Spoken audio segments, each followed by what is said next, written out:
They say love is a battlefield, but for Amelia it was a gilded cage.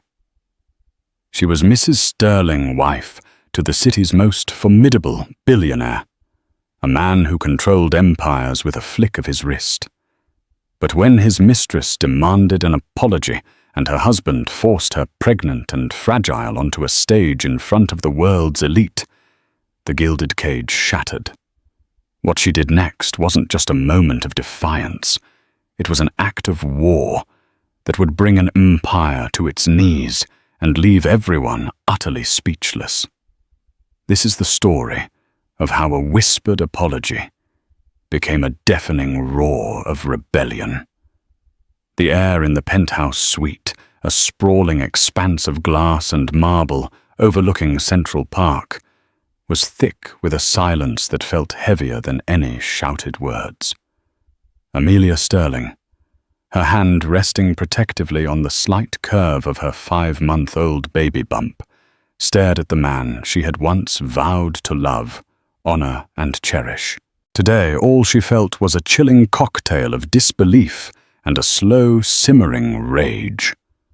Across from her, lounging on a custom-made Roche-Beaubois sofa with the predatory grace of a panther, was Isabella Rossi. Her raven hair was a stark, almost violent slash against the pristine white leather. Her crimson dress, a sliver of silk that seemed to defy gravity, clung to her every curve. She was everything Amelia was not: bold, brazen, and utterly without shame.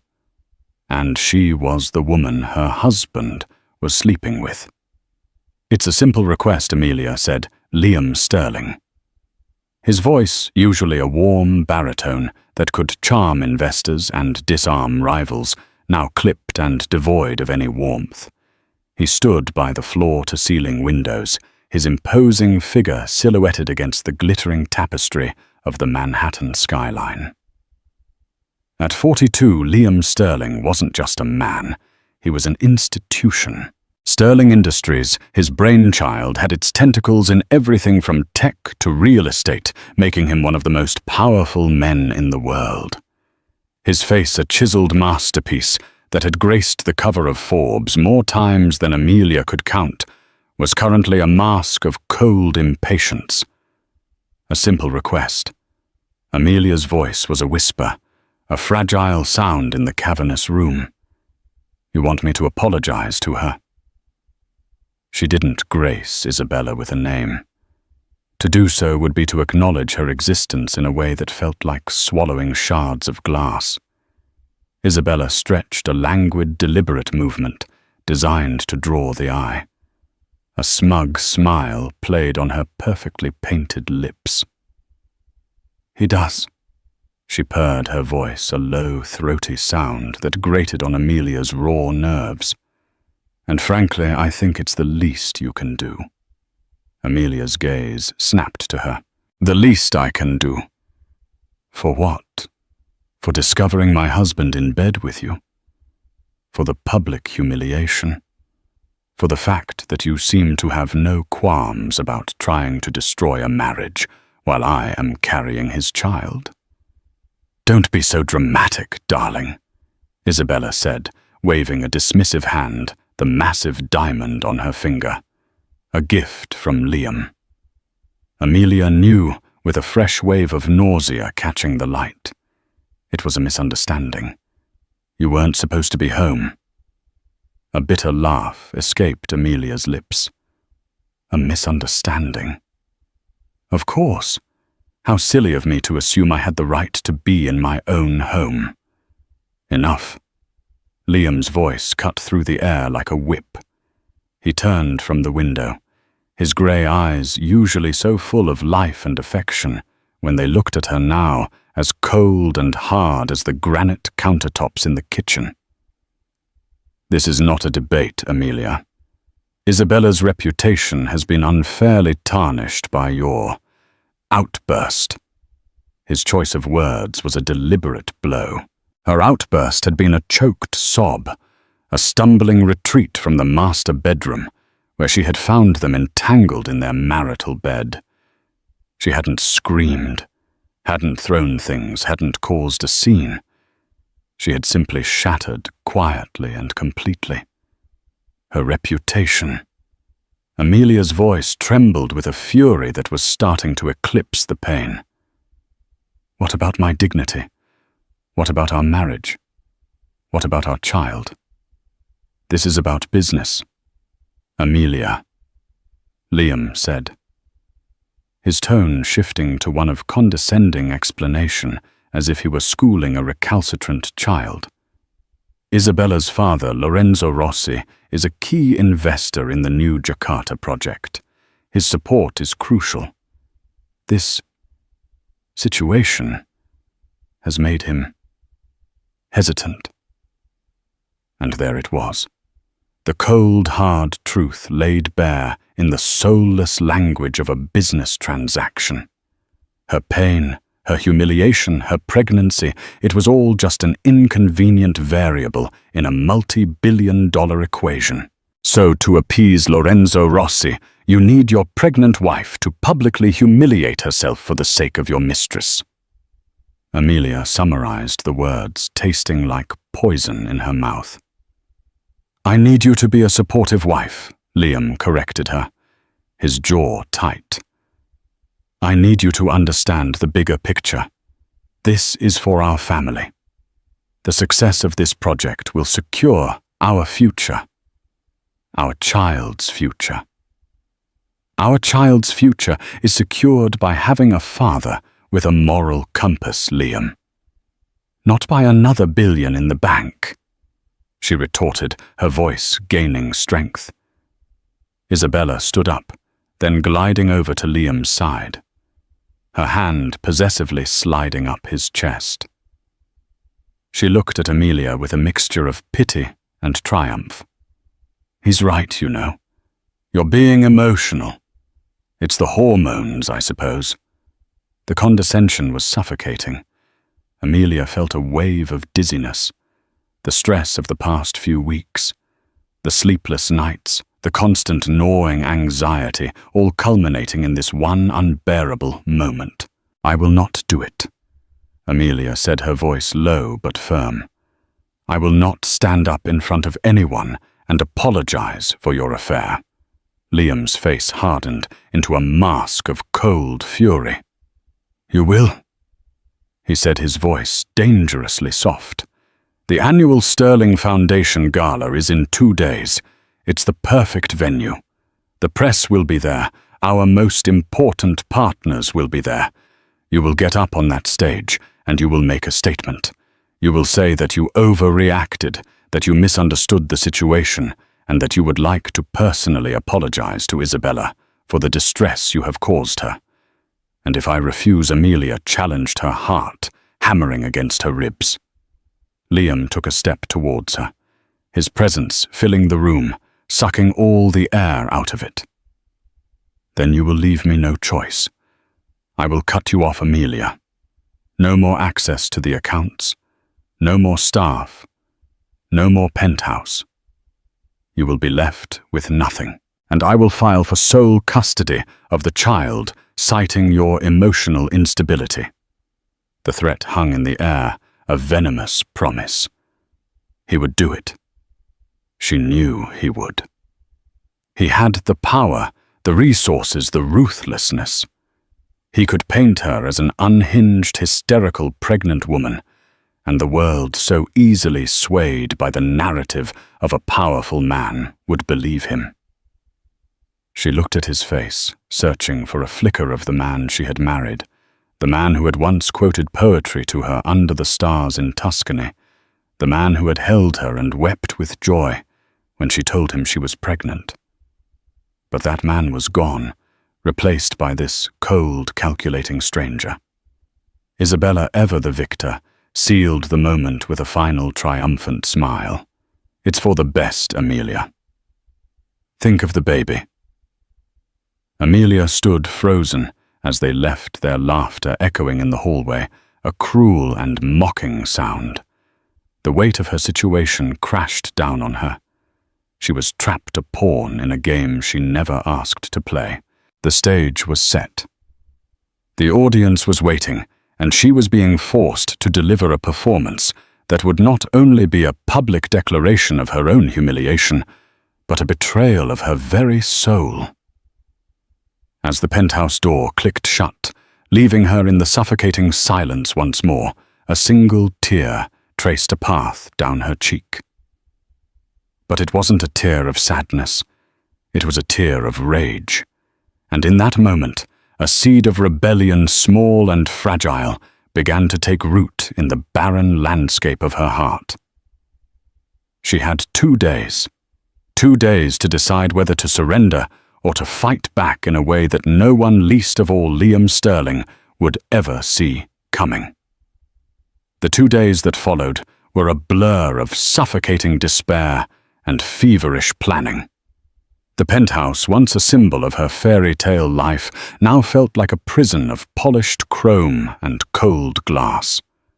The city lights that had once seemed so magical now mocked her with their indifferent sparkle.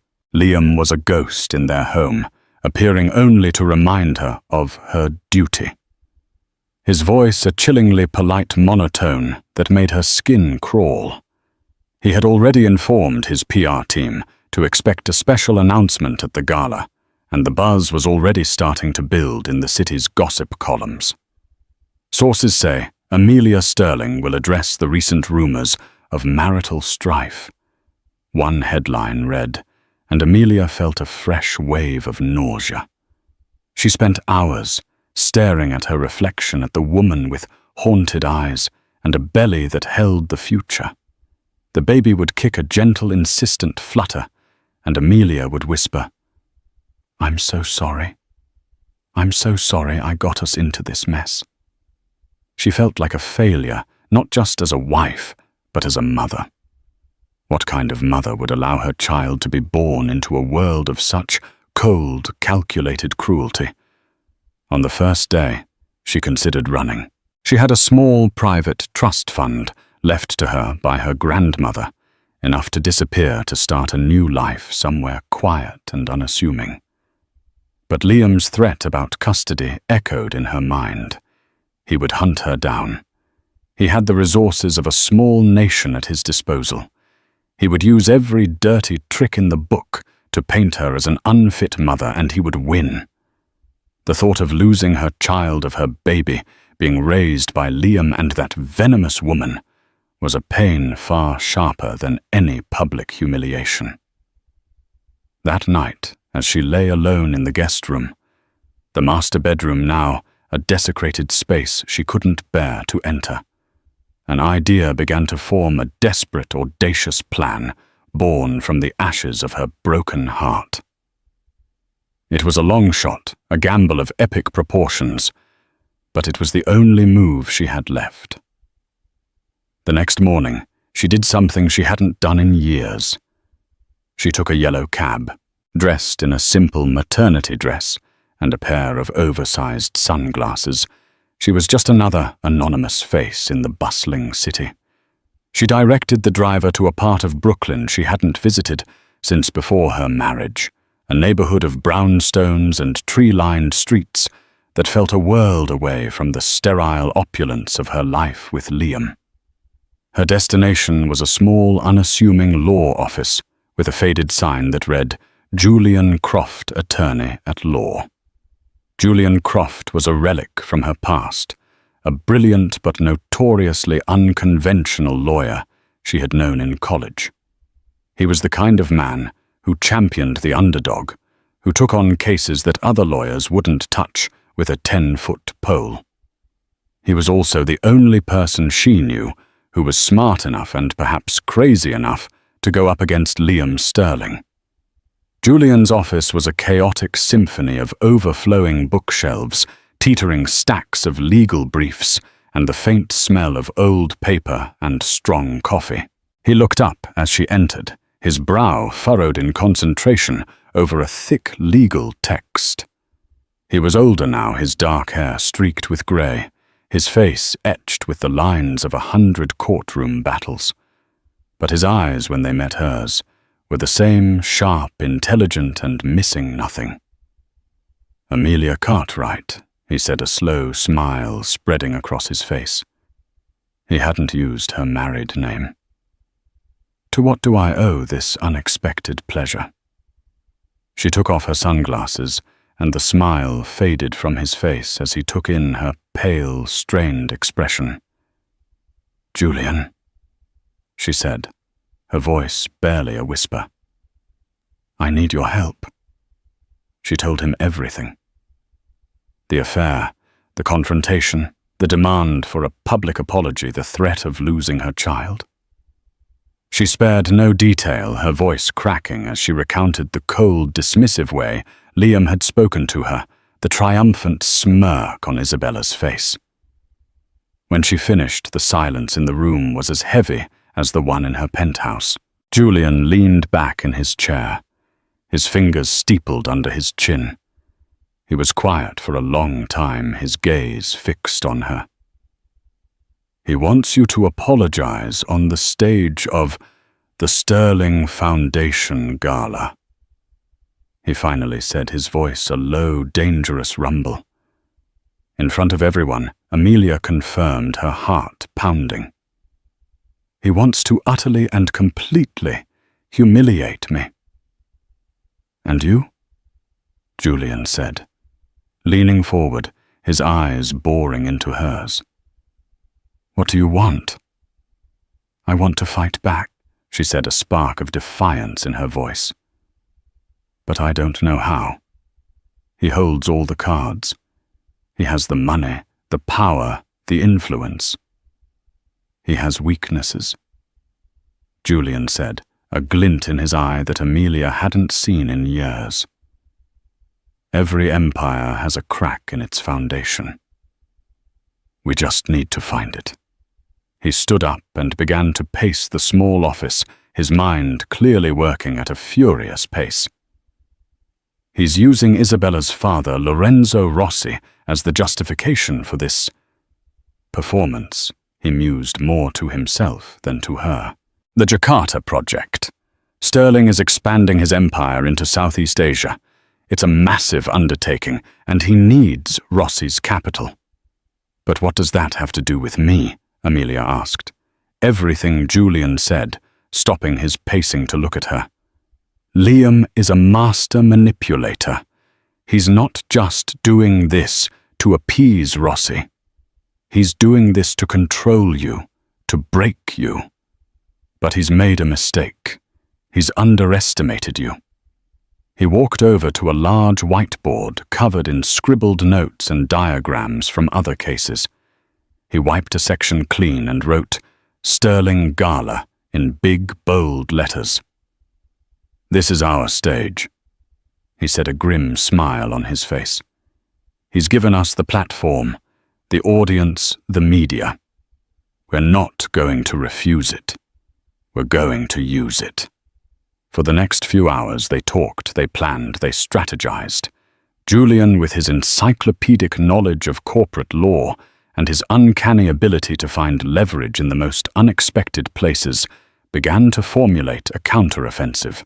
He made a series of discreet phone calls, his voice low and urgent, to contacts he had cultivated over years of legal battles, a forensic accountant, a private investigator, a journalist with a reputation for taking down powerful men. As Amelia watched him, a glimmer of hope, the first she had felt in weeks, began to flicker within her. She had come to Julian broken and desperate, and he was forging her despair into a weapon. The plan they were hatching was audacious, risky, and could still blow up in her face. But it was hers. It was a choice. And for the first time in a long time, she felt a surge of power, a sense of agency that had been stolen from her. When she left Julian's office late that afternoon, the city seemed different. The sun, breaking through the clouds, cast long shadows on the street, and for the first time in what felt like an eternity, Amelia felt like she was stepping out of the darkness and into the light. She had a long and difficult road ahead of her, and the gala was now less than 24 hours away. But she was no longer a victim. She was a woman with a plan. And as she hailed a cab to take her back to her gilded cage, a fierce, determined smile touched her lips. Liam Sterling wanted a show. She would give him a performance he would never forget. The day of the gala dawned with an almost cinematic perfection. The sky was a brilliant, cloudless blue, a stark contrast to the storm brewing in Amelia's heart. She went through the motions of the day in a daze, a strange sense of calm settling over her. It was the calm of a soldier before a battle, the quiet acceptance of a fate that was now hurtling towards her. Liam, ever the picture of suave indifference, had a custom-made gown delivered to her room. It was a stunning creation of midnight blue silk, a designer piece that would have once made her heart flutter. Today it felt like a costume for a tragic play. He had also sent a professional hair and makeup artist a clear message that her appearance on his stage was to be nothing short of flawless.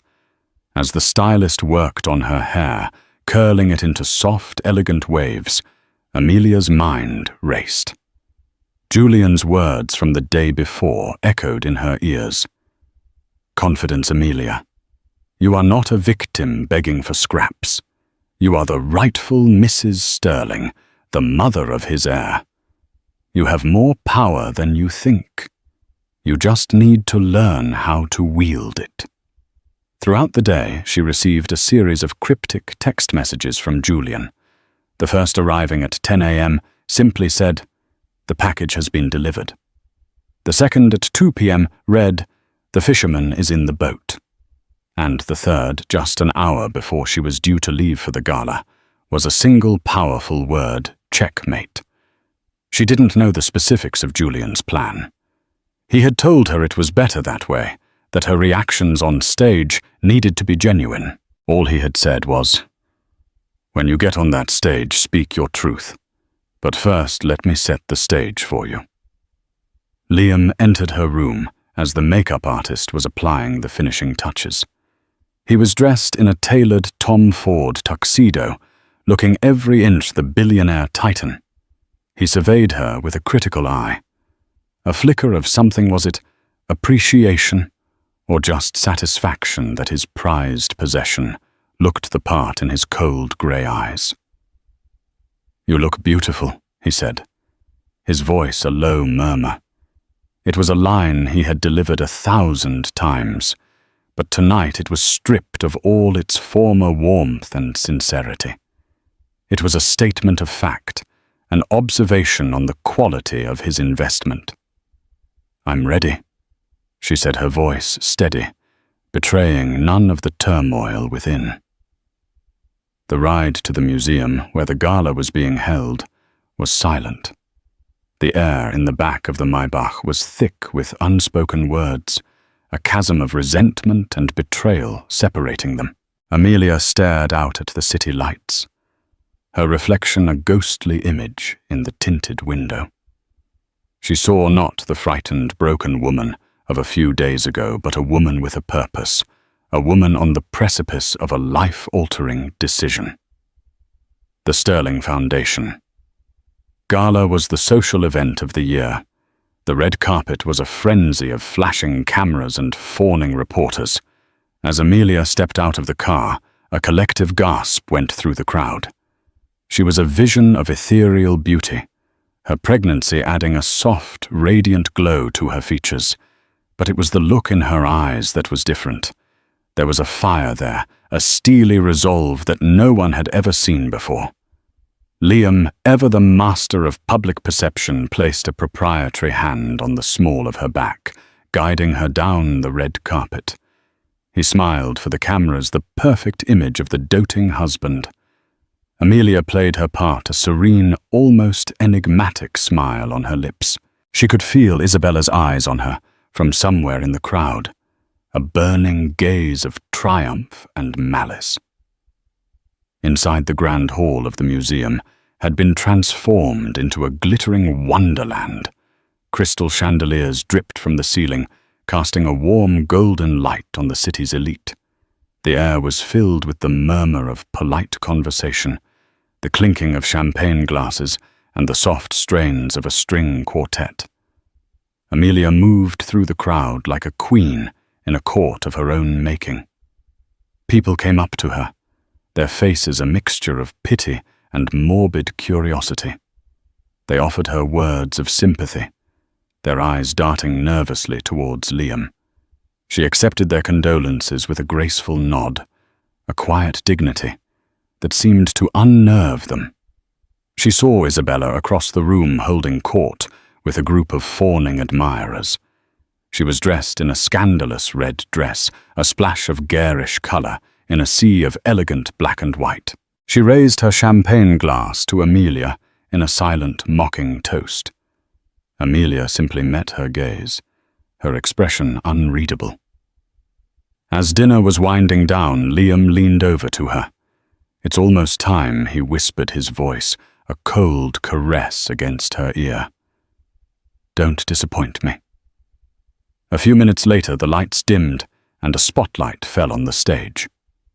Liam's trusted second-in-command, a man named Marcus Thorne, walked to the podium. "Ladies and gentlemen," he began, his voice booming through the hall. "Thank you all for being here tonight to support the Sterling Foundation. We have a very special evening planned for you. And now it is my great honor to introduce the man himself, the visionary behind Sterling Industries, Mr. Liam Sterling." The room erupted in applause as Liam made his way to the stage. He was in his element, a master showman, his charisma washing over the crowd. He spoke for a few minutes about the Foundation's work, about his vision for the future, about the importance of giving back. It was a masterful performance full of passion and humility.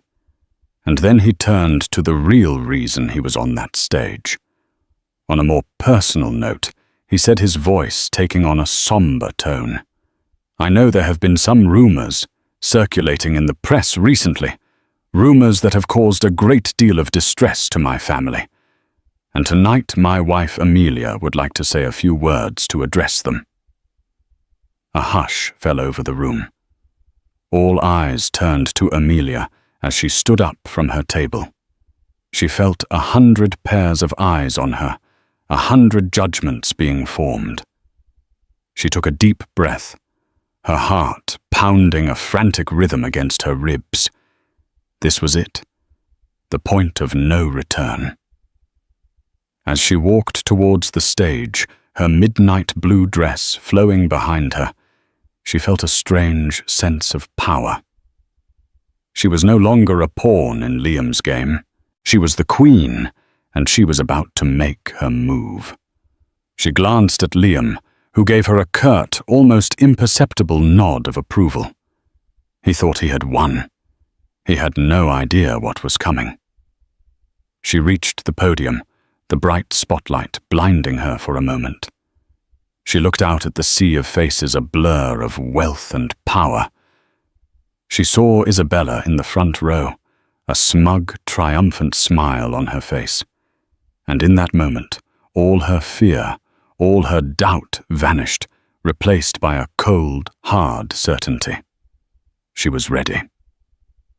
Amelia stood at the podium, the warmth of the spotlight, a stark contrast to the ice in her veins. She let the silence stretch a deliberate, calculated pause that drew every eye in the room to her. She could feel the weight of their expectations, the morbid curiosity, the whispered judgments.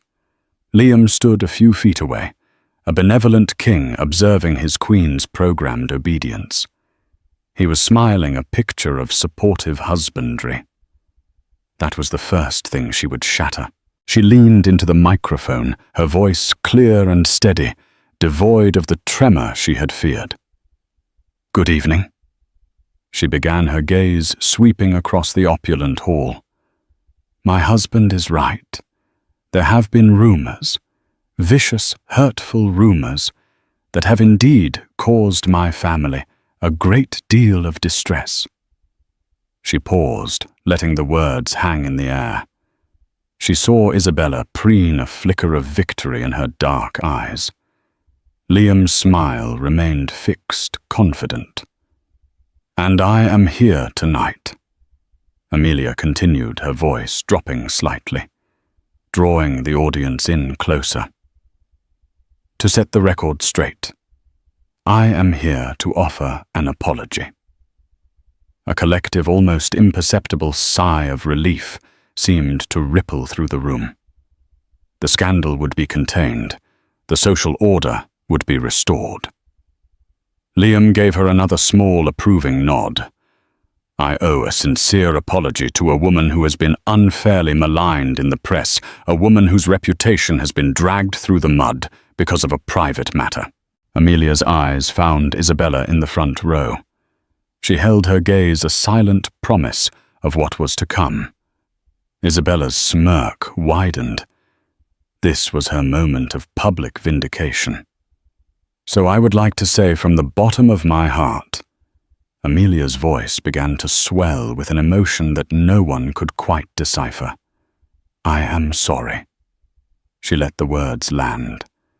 Then she took a small step back from the podium, as if her apology was complete. The audience began to applaud a polite, almost relieved sound. Liam started to move towards her, ready to wrap his arm around her and lead her off the stage, the perfect picture of a reconciled couple. But Amelia wasn't finished. She held up a hand, and the applause faltered, dying out into an uneasy silence. She stepped back to the microphone, a new, harder edge to her voice. "I'm sorry." She repeated, her voice now ringing with a strength that stunned the room into absolute silence. "I am sorry that I ever believed that a marriage contract was anything more than a business transaction to the man standing next to me." Liam froze his hand, hovering in mid-air. His smile vanished, replaced by a mask of confusion, then dawning horror. "I'm sorry." Amelia continued, her voice rising with each word, a crescendo of righteous fury. "That I was so naive as to think that the vows we took to have and to hold for better for worse, in sickness and in health, meant anything more than a clause in a shareholder agreement." The room was utterly still. You could have heard a pin drop on the plush carpeting. The air crackled with tension. This was not the speech anyone had been expecting. Amelia's eyes, blazing with a fire that seemed to scorch the very air, moved from Liam's stunned face to Isabella's, whose triumphant smirk had dissolved into a slack-jawed expression of disbelief. And most of all, Amelia's voice cracked, but with raw, unadulterated pain. Not weakness. "I am sorry to my unborn child. I am sorry that your father values a business deal in Jakarta more than he values the dignity of your mother." Gasps rippled through the audience. Reporters in the back were scribbling furiously, their phones held aloft, recording every second of this spectacular implosion. "My husband, Liam Sterling," she said, her voice now dripping with a cold, precise disdain, "demanded that I come here tonight and apologize to his mistress, Isabella Rossi." She pointed a trembling finger at Isabella, who flinched as if struck. "He threatened to take my child away from me, to leave me with nothing if I did not publicly humiliate myself for the sake of his business." She let the word hang in the air, laden with all its sordid implications. The narrative had been flipped, the script torched. She was not the hysterical, forgiving wife. She was the wronged woman, the scorned mother fighting back with the only weapon she had left, the truth. "So yes, I will apologize," she said, her voice softening again, but this time with a chilling sincerity. "Isabella, I am sorry. I am sorry for what you have become. A woman who seeks to build her happiness on the ruins of another's. A woman who mistakes a billionaire's provision for his respect. You are not a victor in this story. You are a casualty." Isabella's face, which had been pale with shock, was now flushed with a deep mottled red of pure fury. She looked to Liam for help, but he was frozen. his face a thunderous mask of rage and disbelief. He had been outmaneuvered, outplayed on his own stage in front of his entire world. But Amelia hadn't delivered her final devastating blow. This was not just about public humiliation. This was about Julian's promise checkmate. "My husband is a brilliant businessman," Amelia said, turning her attention back to the stunned audience. "He builds empires, he acquires assets, and he is very, very good at hiding his liabilities. But sometimes even the most brilliant men get careless." She reached into the small, elegant clutch bag she was carrying. The audience leaned forward as one, a collective holding of breath. What could she possibly have in there? She pulled out a single sheet of paper. "This," she said, her voice calm and clear, "is a copy of a wire transfer, a transfer of $10 million from a Sterling Industries subsidiary registered in the Cayman Islands to a privately owned shell corporation." Liam's eyes widened. He knew exactly what she was talking about. A flicker of panic, the first she had ever seen in him, crossed his face. "The Shell Corporation," Amelia continued, her voice as sharp as a surgeon's scalpel, "is owned by a man named Lorenzo Rossi." A new wave of gasps, louder this time, swept through the room. Isabella's father. "Now I'm not a businesswoman," Amelia said with a devastatingly effective, feigned innocence.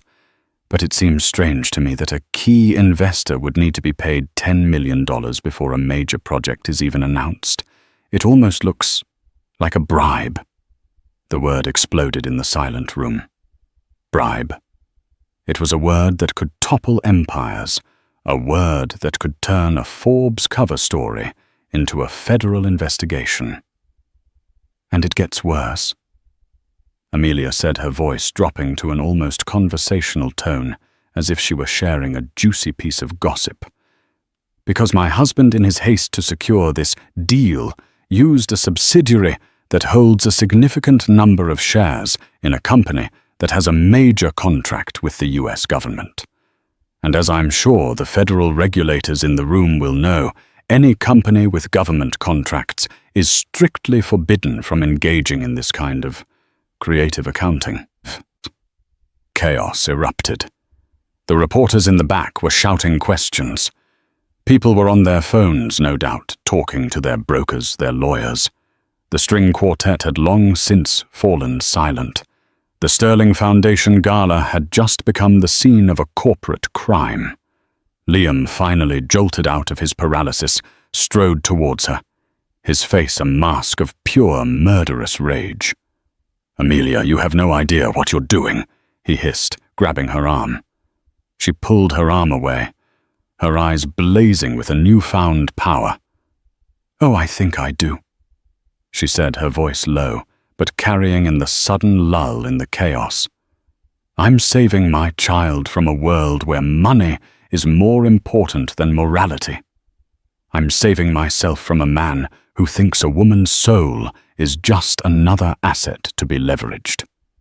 And then for her final act, she turned back to the audience, to the flashing cameras, to the horrified, fascinated faces of the city's elite. "As of tonight," she announced, her voice ringing with the clarity of a bell, "I am filing for divorce from Liam Sterling, and I will be petitioning for full ownership of my 50% share of the pre-nuptial assets as stipulated in our marriage agreement, in the event of proven infidelity and illegal business practices." She had not just burned the bridge. She had nuked it from orbit. She had taken his carefully constructed world of power and prestige, and with a few well-chosen words and a single sheet of paper, she had set it on fire. She placed the paper on the podium, a final damning piece of evidence for the world to see.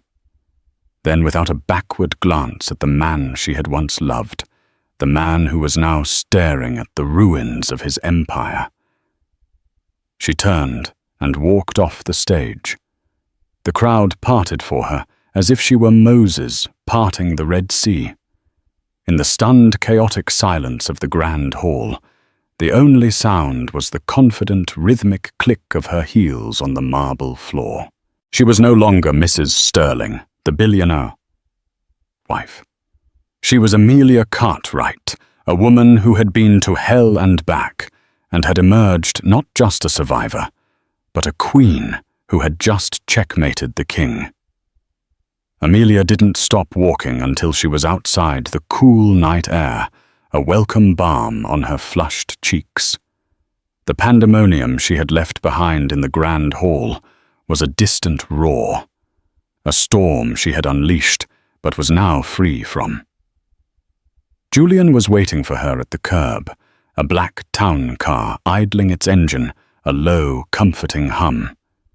He opened the door for her, his face grim, but with a glimmer of triumph in his eyes.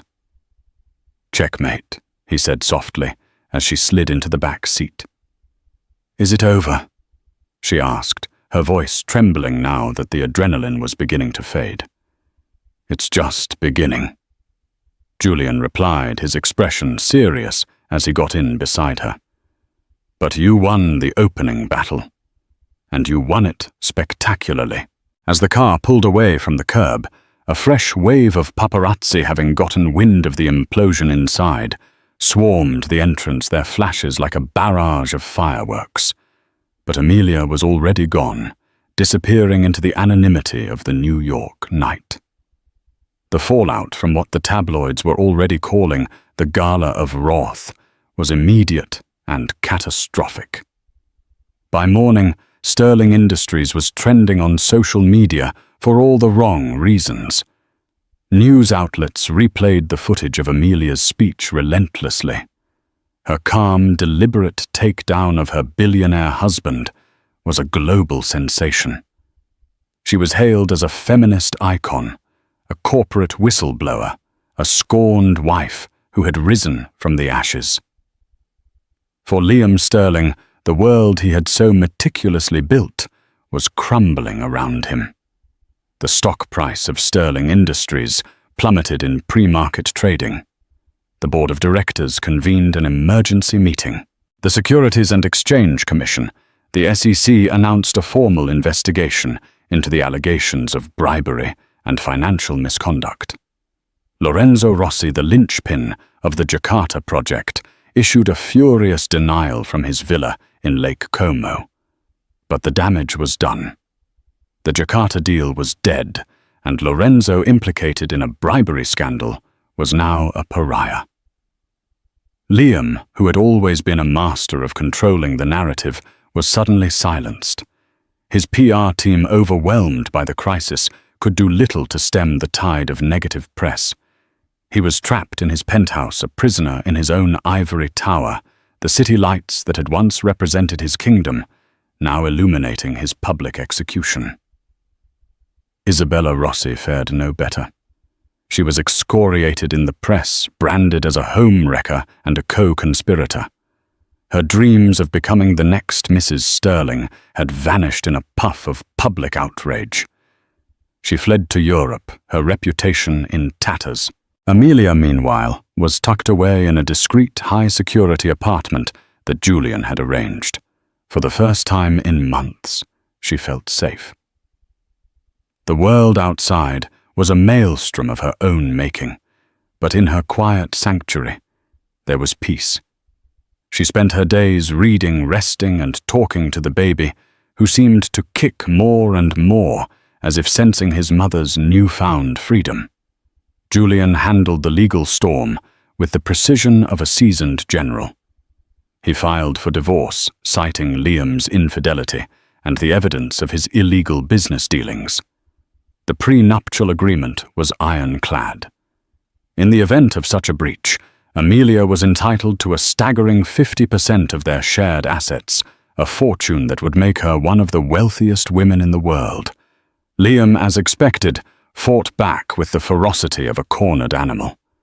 He hired a team of the most ruthless lawyers in the city. They tried to paint Amelia as an emotionally unstable, vindictive woman, a gold digger who had orchestrated the entire scandal for financial gain. They tried to subpoena her medical records to find any hint of psychological distress that they could use to challenge her fitness as a mother. But Julian was always one step ahead. He had anticipated their every move.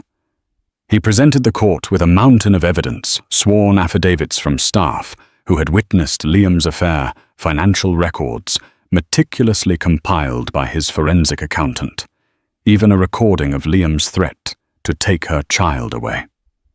The battle was brutal, fought not in the glare of the public eye, but in the sterile, high-stakes world of corporate law and divorce court.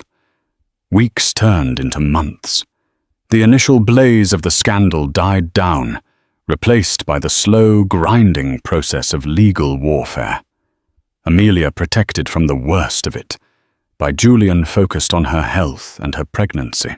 She started to build a new life for herself, reconnecting with old friends, taking walks in the park, even tentatively starting to think about her own future, a future that was not defined by a man. Then, just as it seemed that victory was within her grasp, Liam played a card that no one, not even Julian, had seen coming. One rainy afternoon, Julian arrived at Amelia's apartment, his face ashen. He was holding a legal document. "What is it?" Amelia asked, a knot of dread tightening in her stomach. "Liam's lawyers have filed a new motion," Julian said, his voice grim. "They are challenging the validity of the pre-nuptial agreement. But you said it was ironclad," Amelia said, her heart sinking. "It is," Julian said, "but they've found a loophole, a technicality, something I should have seen." He explained that the pre-enup had been signed in New York, but at the time Liam's primary residence was still officially listed as his family estate in Connecticut.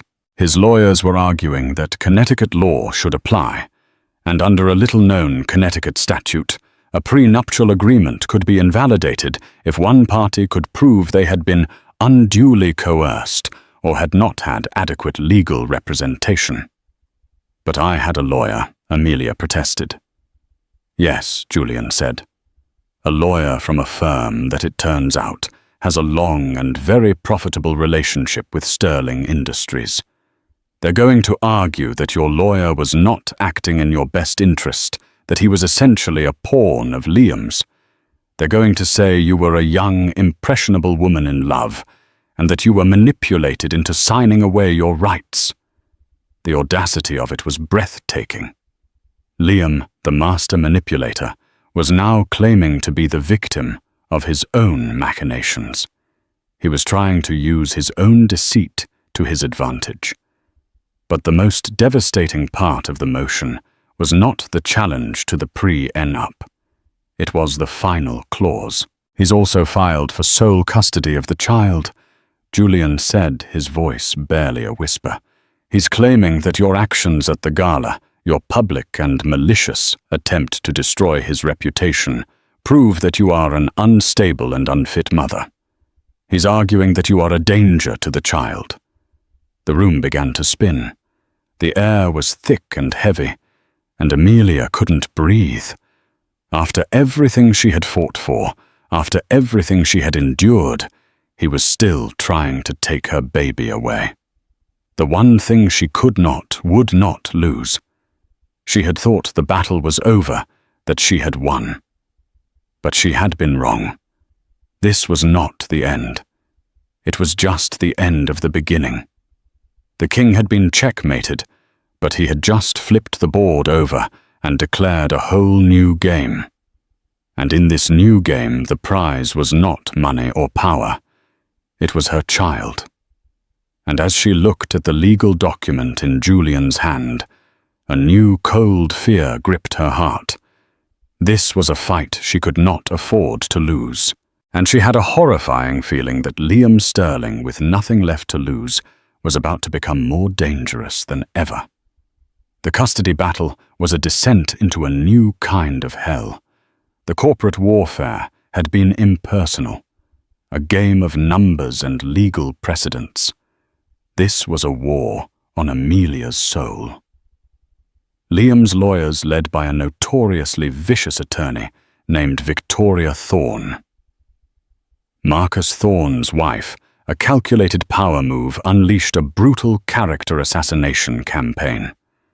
They portrayed Amelia as a manipulative gold digger, a mentally fragile woman who had staged the gala incident in a fit of pique.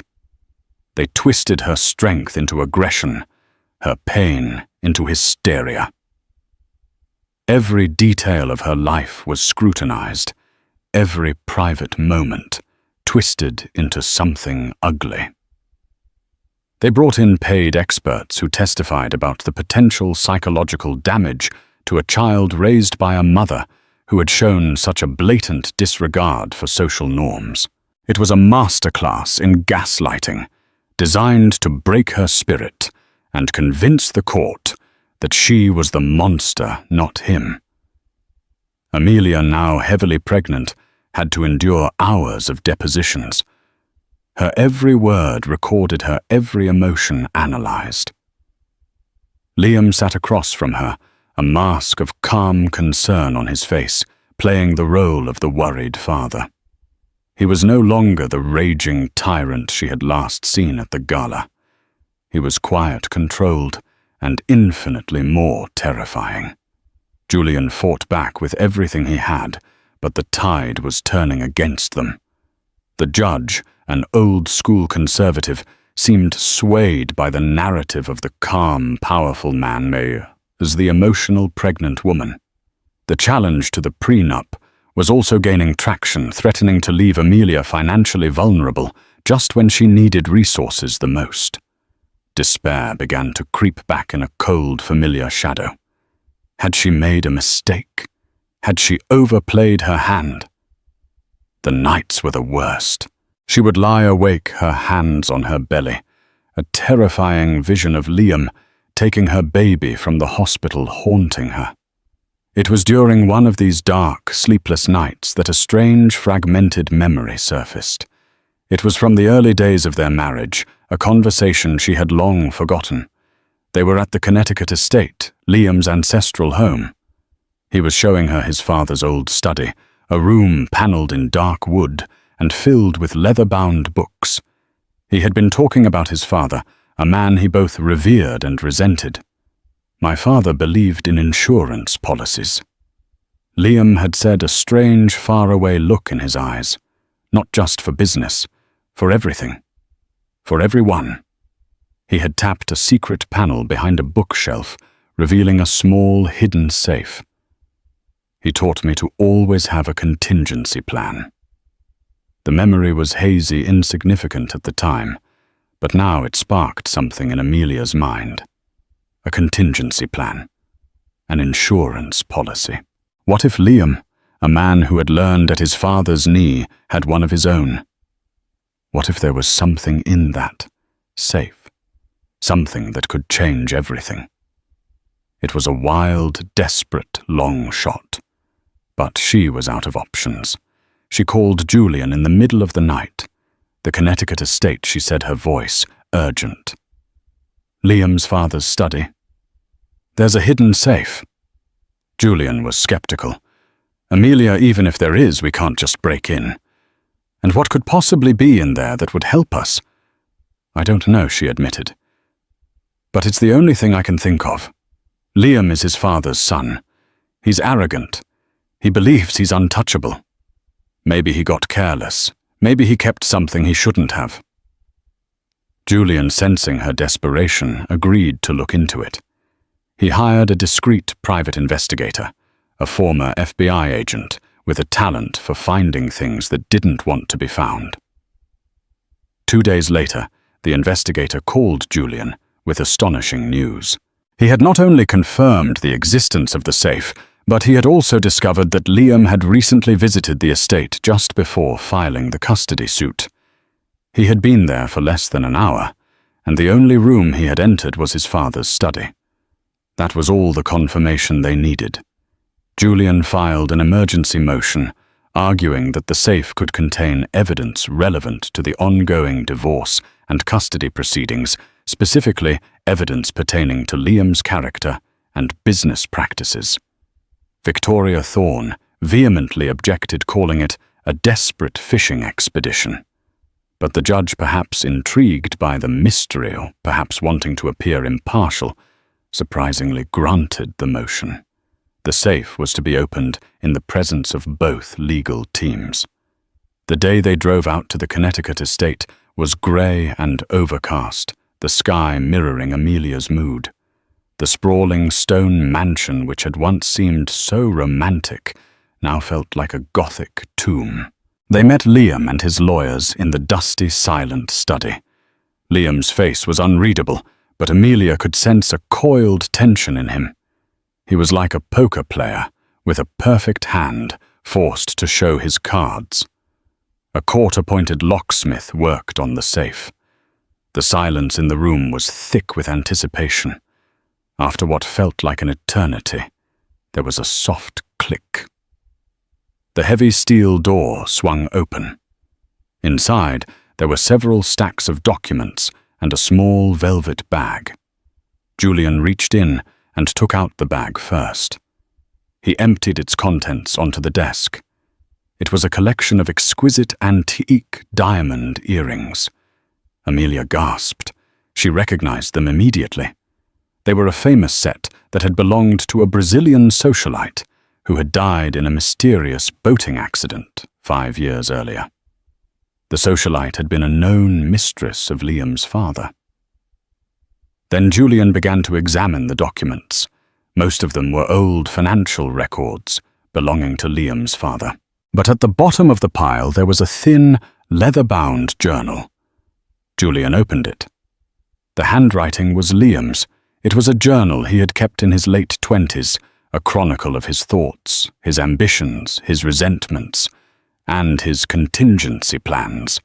As Julian read aloud, the color drained from Liam's face. The journal was a bombshell.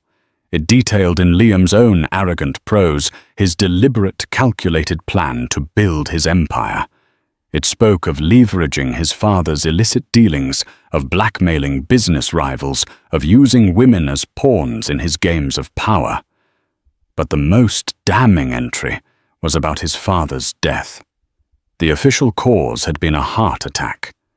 But in the journal, Liam described how he had confronted his father about his years of emotional abuse and his corrupt business practices. He wrote about a heated argument about his father clutching his chest, and then he wrote the words that would seal his fate. He begged me to call for help. I waited. I watched. It was the only way to be free. The only way to take what was rightfully mine. It was a necessary acquisition. The room was silent. Victoria Thorne looked at her client with horror. Liam was no longer a powerful billionaire. He was a monster exposed by his own youthful hubris. He had not just admitted to bribery and infidelity. He had in his own hand confessed to patricide. The game was over. Not just the custody battle, not just the divorce. Everything. Victoria Thorne, a pragmatist above all else, immediately requested a private meeting with Julian. There were no more threats, no more blustering. There was only surrender. The terms were swift and absolute. Liam would withdraw the custody suit immediately and relinquish all parental rights. Amelia would have sole uncontested custody of their child. The prenuptial agreement would be honored in full. In exchange for her silence about the journal, Liam would transfer an additional significant portion of his remaining assets to a trust for the child. It was not justice, not in the truest sense of the word. But it was a victory. It was freedom. It was safety for her and her baby. A week later, Amelia gave birth to a healthy baby boy. She named him Julian in honor of the man who had helped her reclaim her life. She never saw Liam Sterling again. He disappeared from public life, a disgraced recluse. The empire he had built on a foundation of lies and cruelty, crumbled into dust. Amelia, now one of the wealthiest women in the world, did not retreat into a life of quiet luxury. She became a philanthropist, a champion for women and children who had been victims of powerful, abusive men. She used her fortune and her story to fight for those who had no voice. She had been forced onto a stage, expected to deliver an apology. But in the end, she had rewritten the entire play. She had faced the dragon in his lair, and had not just survived, but had emerged with the kingdom. She had learned that true power was not in wealth or influence, but in the courage to speak the truth and the strength to fight for the future of those you love. Her scar was her strength, and her story a testament to the indomitable spirit of a woman who refused to be silenced.